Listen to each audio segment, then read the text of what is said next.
Assalamualaikum warahmatullahi wabarakatuh. Halo semuanya, salam kenal.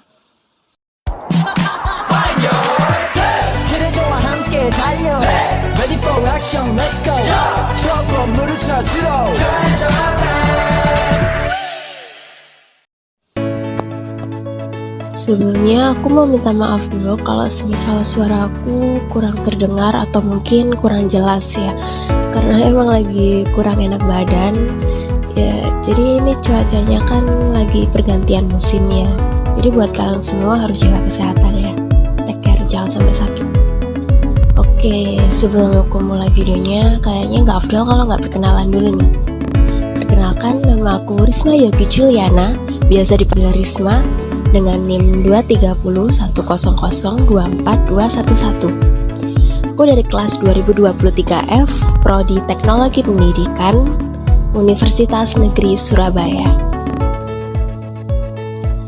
Kira-kira di sini siapa nih yang suka sekali berbisnis? Ayo, ngaku. Siapa yang nanti gedenya mau jadi pengusaha gitu? Saat ini tuh kan banyak ya bisnis yang menggunakan cloud computing. Karena semakin besar bisnisnya, semakin berkembang pesat, maka jumlah data yang diproduksi juga akan semakin meningkat. Nah, dalam berbisnis, kita juga butuh kemudahan untuk mengakses data yang besar agar memudahkan kita untuk meningkatkan agar dapat bisa dimanfaatkan untuk keuntungan berbisnis. Nah, berbicara tentang cloud computing, tema video kali ini tuh juga berhubungan tentang cloud computing nih. Kira-kira di sini ada yang tahu nggak sih apa itu cloud computing? Ini aku jelasin ya. Nah, cloud computing sendiri secara sederhana merupakan pengiriman berbagai layanan komputasi, termasuk server, perangkat lunak, penyimpanan data, database, jaringan, serta analitik melalui internet atau cloud. Ada sih beberapa contoh jenis layanan cloud computing yang ada di Indonesia. Cuman yang aku akan sebutin mungkin ada dua aja ya.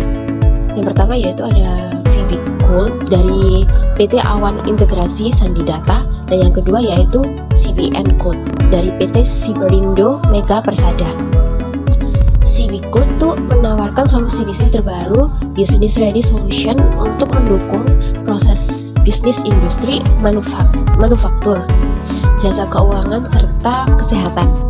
Menurut Alphonsus Bram atau CEO dan founder CB Cloud sendiri mengatakan kalau layanan VB Cloud itu bisnis atau ready solution, menghadirkan layanan inovasi solusi untuk mempercepat pengembangan dan penyebaran bagi layanan yang ingin melakukan transformasi digital.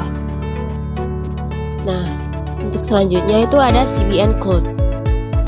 Dari pengalamannya yang lebih dari 17 tahun di industri telekomunikasi, CBN memutuskan untuk membentuk sebuah perusahaan, PT Cyberindo Mega Persada, untuk hanya berfokus mengembangkan teknologi cloud computing sehingga mereka itu dapat memberikan layanan terbaik kepada pelanggan maupun calon pelanggan.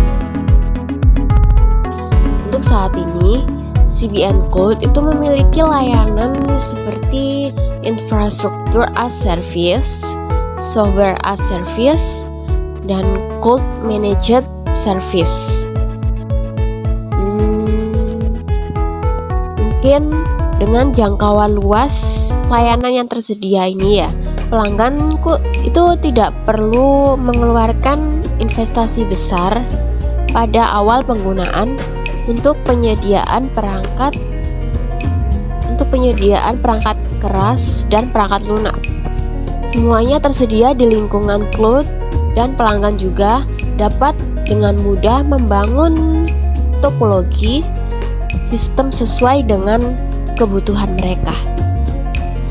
Selanjutnya, mungkin aku bakal sebutin kekurangan atau kelebihan dari VB Cloud ini dan juga CBN Cloud ya. Oh ya, hampir lupa. Untuk keamanan dari CBN sendiri itu server dan data centernya itu diproteksi oleh anti DDoS serta tersertifikasi ISO 27001 dan 9001. Jadi hampir mirip lah sama punyanya si VD Cloud gitu ya. Oke, selanjutnya yaitu kekurangan dan kelebihan mereka. Sebenarnya kalau untuk kekurangannya itu nggak terlalu dijelasin spesifik sih ya. Mungkin aku bakalan sebutin beberapa kelebihannya aja ya. Kelebihan dari VB Cloud sendiri itu yang pertama ada menyediakan private cloud dengan layanan 24 jam dan hybrid cloud yang dapat diintegrasikan sesuai dengan kebutuhan. Ya, sama kayak yang aku jelasin di awal tadi. Yang kedua yaitu bermitra dengan Microsoft Cloud OS Network atau COSN di Indonesia. Sedangkan untuk kelebihan dari CBN Cloud sendiri, salah satunya yaitu pelopor penyedia layanan komputasi. Salah satu pelopor penyedia layanan komputasi awan di Indonesia yang beroperasi sejak tahun 2011. Jadi ini bisa dibilang kayak cloud computing yang udah lama gitu ya. Yang selanjutnya yaitu menawarkan computing as a service tadi itu, software as a service, juga cloud contact center dan cloud managed server.